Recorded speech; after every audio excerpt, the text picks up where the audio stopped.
Assalamualaikum warahmatullahi wabarakatuh. Saya Aldiana Oktavia akan membawakan materi tentang pendidikan anti korupsi. Pengertian pendidikan anti korupsi. Pendidikan anti korupsi secara umum diartikan sebagai pendidikan koreksi budaya yang bertujuan untuk mengenalkan cara berpikir dan nilai-nilai baru kepada generasi muda.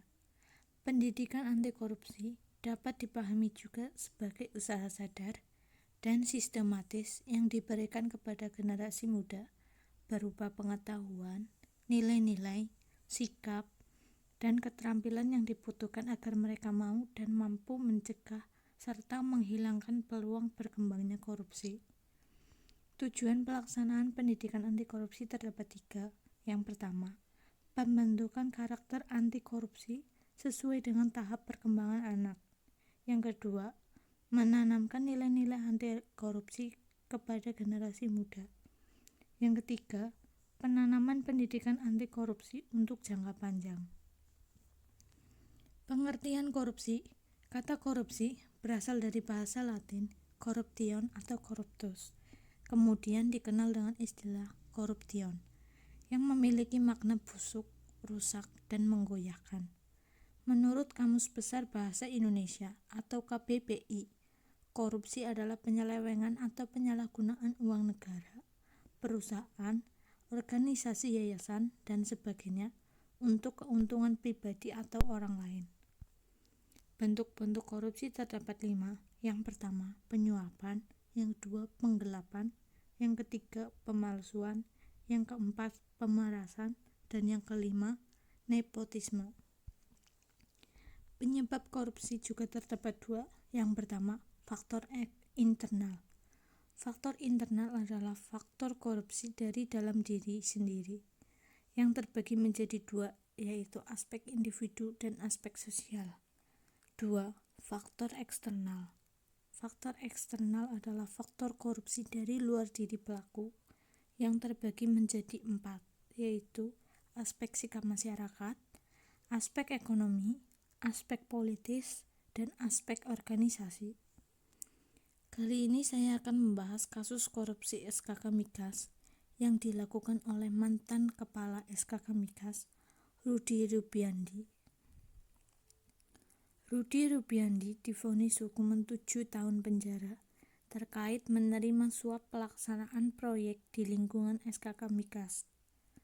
Majelis Hakim Amin Ismanto menjatuhkan vonis 7 tahun penjara dan denda sebesar 200 juta subsidiar 3 bulan kurungan kepada mantan Kepala Satuan Kerja Khusus Pelaksanaan Kegiatan Hulu Minyak dan Gas SKK Migas, Rudy Rubiandi, dalam kasus menerima suap pelaksanaan proyek di lingkungan SKK Migas.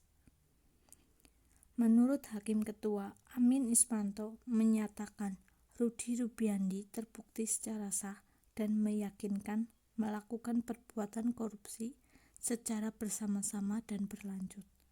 Dalam keputusan tersebut, Hakim Ketua Amin Ismanto menilai Rudy Rubiandi menyalahgunakan kewenangannya sebagai mantan kepala SKK Migas dalam pelaksanaan proyek di lingkungan SKK Migas.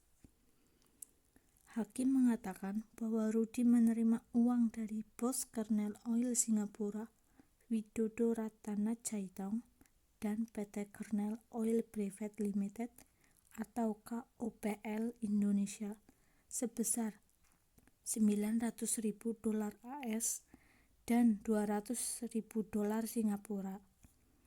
Uang tersebut diterima Rudy sebagai bukti terkait pelaksanaan lelang terbatas minyak mentah dan kondensat bagian negara di SKK Migas. Selain itu, Rudy juga menerima uang dari Presiden PT Kaltim Parna Industri, Arta Mary Simbolon, sebesar $522.500 AS. Uang ini diberikan agar Rudy memberikan rekomendasi atau persetujuan menurunkan formula harga gas untuk PT Kaltim Parna Industri atau PT KPI. Uang tersebut diterima Rudy melalui pelatih golfnya, yaitu Deviardi alias Ardi. Atas perbuatannya itu, Rudi dianggap melanggar pasal 12 huruf A Undang-Undang Nomor 31 Tahun 1999 sebagaimana diubah Undang-Undang Nomor 20 Tahun 2001 tentang pemberantasan tindak pidana korupsi Jo pasal 55 ayat 1 ke 1 KUHP Jo pasal 65 ayat 1 KUHP. Rudi juga terbukti menerima uang dari sejumlah pejabat SKK Migas.